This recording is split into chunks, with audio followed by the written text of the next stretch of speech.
Петчлена работна група во Министерството за култура го анализира проектот Скопје 2014 и ќе му пристапи во фази и по приоритети. За некои споменици и објекти кои се најспорни, за кои има реакции во јавноста, веќе има првични предлози како да се решат, но ќе ги разгледа и за нив ќе одлучи владата. Министерот Ала Ѓозовски единствено откри дека еден од спорните споменици е оној на ќосето.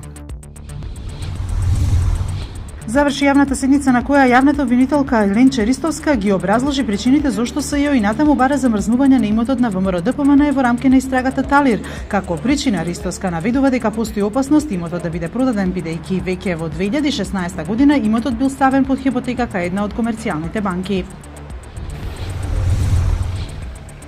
Наместо да биде опериран на клиниката за торакална хирургија, бездомникот Муарем Демиров, кој со полураспаднати стапала 6 месеци спиеше пред болниците, бил однесен во психијатриската болница во Бардовци и во моментов е во многу тешка здравствена состојба, дознава Нова.